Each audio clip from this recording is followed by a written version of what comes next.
ang pagkalaglag sa Sodoma o Gomora. Genesis 19. Kilom-kilom na sa dihang miabot kadtong duha ka anghel sa Sodoma.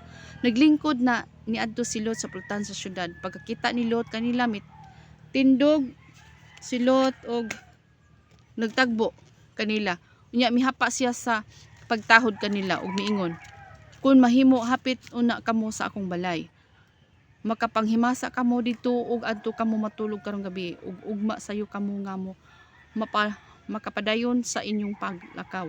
Apan nitubag sila, "Ayaw na lang, adto na lang kami matulog sa plaza aron karong gabi." Apan gipugos gayod sila ni Lot. Busa miuban na lang sila sa iyang balay. Nag-andam sila og daghang ilimnon og pagkaon. Nagpaluto usab siya og pan nga walay patubo ug nangaon sila. Sa nangandam na sila sa pagpanghigda, gilibutan sa tanan mga lalaki sa Sodoma, mga batan-on ug mga tigulang ang balay ni Lot. Misinggit sila ngadto kang Lot, "Hain na ang imong mga bisitang lalaki nga miabot ganina. Pagawas sa sila dinhi kay gusto kaming makighilawas kanila." Hallelujah. Migawas si Lot aron atubangon sila ug gisirhan niya ang pultahan. Miingon siya kanila, "Mga higala, nagahangyo ako nga dili ninyo buhaton kanang gihuna-huna ninyo nga dautan. Aduna ako'y duha ka anak nga dalaga, ihatag ko sila kaninyo ug buhata ang gusto ninyong buhaton ngadto kanila. Apan ayaw lang ninyo hilabti kining duha ka tawo kay mga bisita ko sila ug angay ko silang panalipdan." Apan miingon ang mga tawo, "Dumuduong ka lang dinhi. Si kinsa ka nga motudlo ka namo sa angay namong buhaton? Pahawa diha. Labaw pa kadautan ang among buhaton diha kanimo kay kanila." Gitulod nila si Lot ug miduol aron pagguba sa pultahan. Apan gikabot si Lot sa duha ka anghel nga dito sa sulod. Gibira nila siya pasulod ug sirad-an ang pultahan. Unya gibutahan nila ang mga tawo sa gawas. Busa naglisod sila pagtultol sa pultahan. Gipaikyas si Lot sa Sodoma. Mingon ang duha ka anghel kang Lot, "Aduna ka bay mga anak nga lalaki o babay, umagad nga lalaki o mga kaparintihan dinhi sa syudad? Ipahiloy silang tanan dining dapita. Kay laglagon namo kining syudara, nadungog sa Ginoo ang daghang mga reklamo batok sa labihan utan nga mga tawo niining dapita. Busa gipadala niya kami aron pa sa paglaglag niini." Unya giadtuan ni Lot ang iyang umagaron nga lalaki ug giingnan, "Pagdali baya kamo dinhi kay laglagon sa Ginoo kining syudara."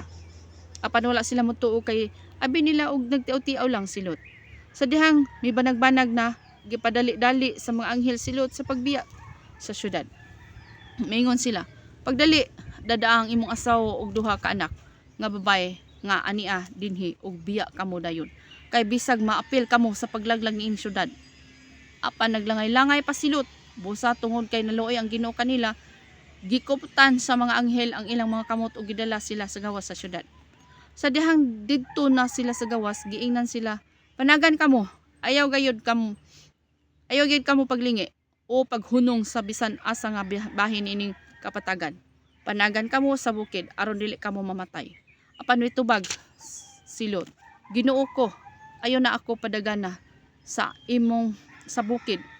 Gikaloy-an mo ako ug gipakita mo ang imong kaayo kanako pinaagi sa pagluwas sa akong kinabuhi. Apan layo kaayo kadtong bukid. Basig maapsan ako sa katalagman ug mamatay ako dili pa makaabot dito.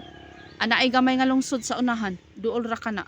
Mahimo ba akong mudagan diha aron makaikyas og maluwas ang akong kinabuhi?" Mitubag siya kaniya, "Oo, mosugot ako sa imong hangyo.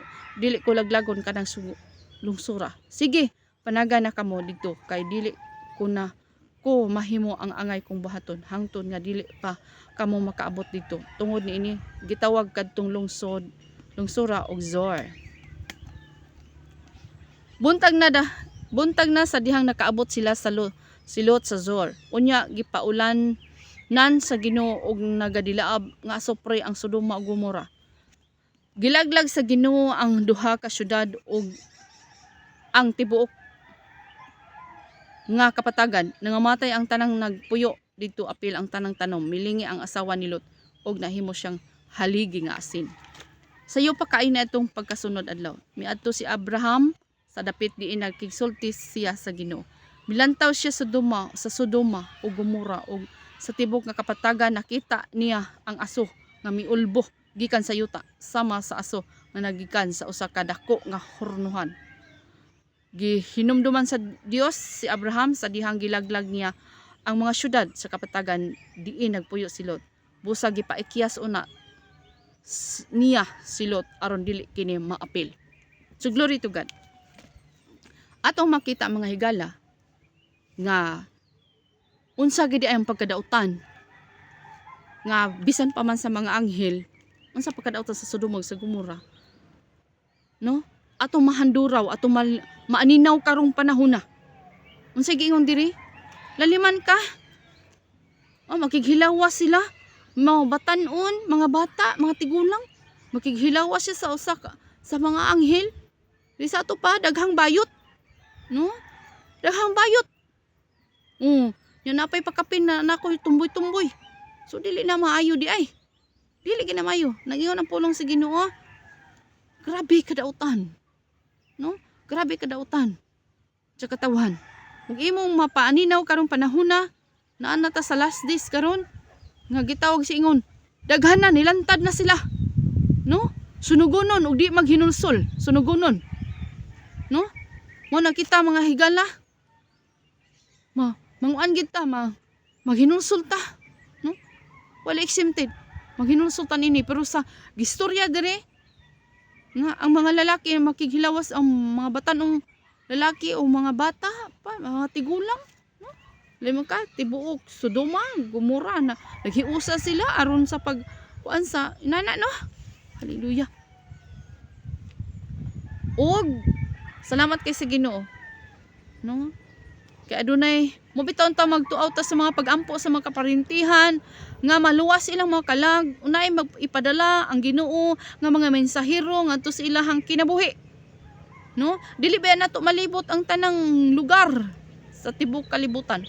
Munang adunay ikaw karon igsuon nagatanaw, ikaw karon higala nagatanaw. So, magbuhat ka og way usab aron makita, umabasa, madungog. Unsa ang gibuhat sa Ginoo? No? Madili ta magpabaya sa kinabuhi. Ano man ang pagampo ni Abraham ngadto kang Lot siyang pagumangkon dako kay himuan. No? Nagingon sa dito no kon no adunay kung aduna day 50 no dili ko laglagon kung adunay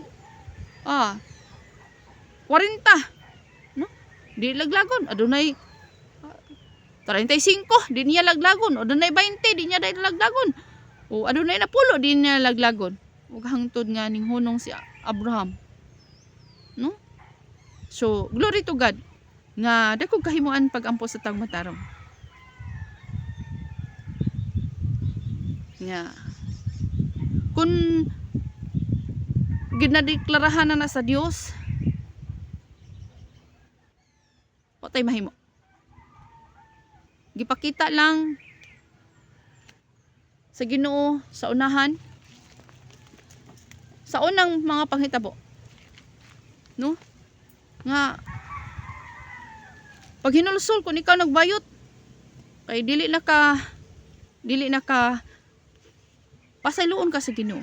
Kung ikaw nagtumboy-tumboy ka pasayloon ka sa Ginoo kumay kag pasaylo di na bubuhaton. Lalaki jud ka, babae jud ka. Lalaki rag babae ang gibuhat sa Dios. Walay ingon ana. No? Walay ingon ana. So, tungod kay si ang asawa ni Lot nilingi sa kabtangan no. No, unsay gingon dagan ug ayo paglingi. Kay wala gyud po niingon ang anghel nga ug mulingi ka mahimo kang haliging asin wala gyud.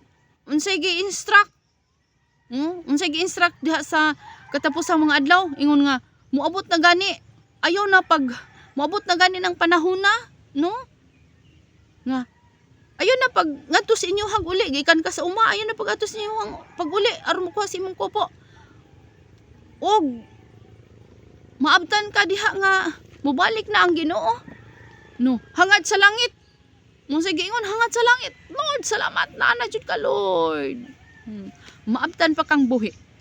No? Kay nag-ingon ang pulong si Ginoo nga dili baya pa ang tanan. Nigbalik si Ginoo, dili ang tanan pa mga matay. No, naapay buhi. Ay nigbalik niya. No? Salamat kay si Ginoo ni ano. Hangad sa instruction, hangad. Lord, salamat Lord. No? Dalaygon ang Dios sa iyang mapulong. So biya na.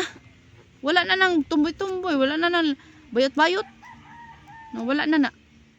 Ngano man, ang pulong sa Dios. Klaro kayo sa Sodoma sa Gomora.